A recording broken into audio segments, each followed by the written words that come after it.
What if I told you there's this hidden crisis happening in pretty much every workplace out there, just draining productivity and potential? It's all about employee engagement, or really, the lack of it. So today, we're not just going to talk about the problem. Note, we are diving into a real, actionable playbook for how HR can actually fix it. Okay, let's just start with one number. A number that should honestly stop you in your tracks. 15%. Yeah, that's it. A huge global study from Gallup found that only 15% of employees worldwide are actually engaged at work. That's tiny. We're not talking about a small leak here. This is a massive hidden hole sinking the ship. So that obviously begs the question, right? What in the world is going on with the other 85%? Are they miserable? Do they just not care? Are they just, clocking in and clocking out for the paycheck? Figuring out what's up with that huge majority. That's the real key to unlocking so much potential. And make no mistake, this isn't just a problem in a few companies. It's a full-blown global engagement crisis. But before we can even think about solving it, we all have to get on the same page about what engagement really is. Look, engagement isn't just about being happy at work. It's way deeper than that. It's a real emotional connection. You know that feeling when you're part of something bigger than just yourself? That's what we're talking about. It's what makes you want to go the extra mile, not because someone told you to, but because you genuinely care. And for a business, that's where the magic really happens. So why should we care so much about this? Why all the fuss? Well, it's simple. Because that emotional connection, or the lack of it, directly hits a company's bottom line. This stuff isn't just fluffy, nice-to-have HR talk. It's an absolute must-have for any healthy business. And when you get it right, the benefits are huge. It's like a domino effect. Engaged employees are more productive, right? They give better customer service. That means happier customers. But it doesn't stop there. People stick around so your staff turnover plummets. They show up to work so absenteeism goes down. And you end up with these incredible tight-knit teams. Oh, and you save a ton on recruitment costs.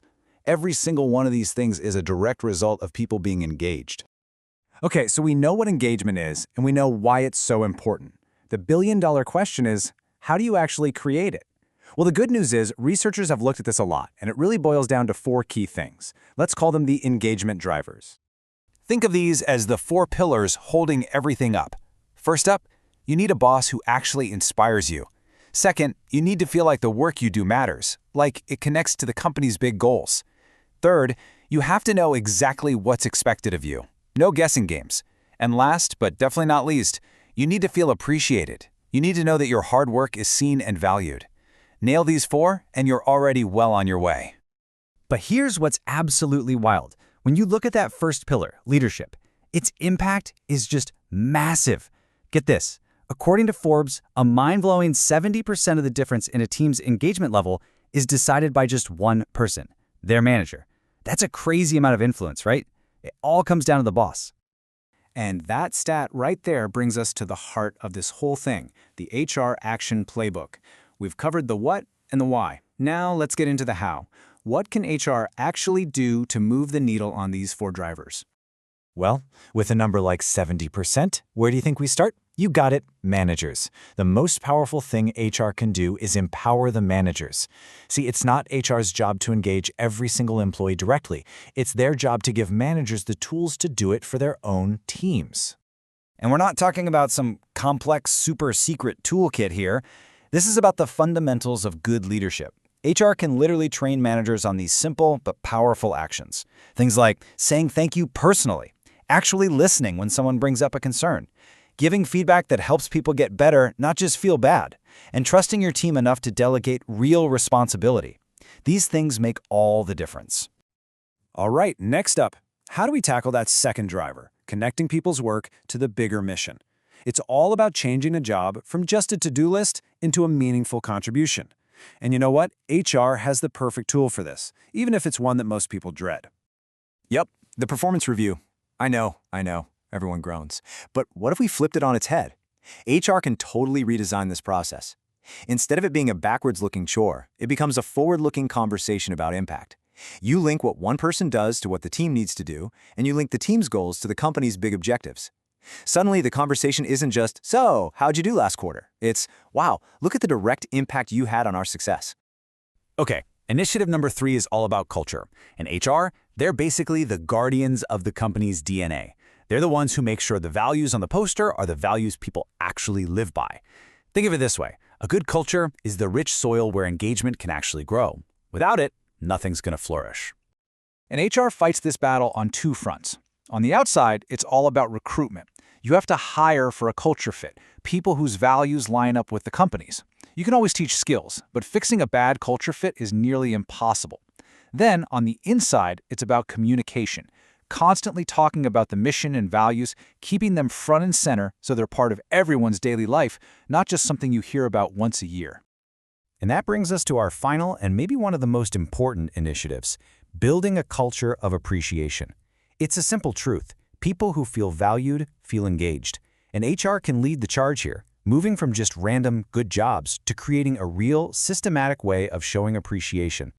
And listen, this isn't about throwing money around with big bonuses. It's the small things that count. It's celebrating birthdays and work anniversaries. It's shouting out someone's achievement in the company newsletter. It's creating ways for people to thank each other. It's about remembering your employees are actual human beings with lives outside of work. These simple acts build that powerful emotional bond we've been talking about. Okay, so you do all this stuff. You empower managers, you connect work to the mission, but how do you know it's actually working? How do you prove the value? Well, that brings us to the final piece of the playbook, measurement. Because, as they say, you can't manage what you don't measure. The trick here is to look at it from all sides. You've got your regular staff surveys, which give you a pulse check over time.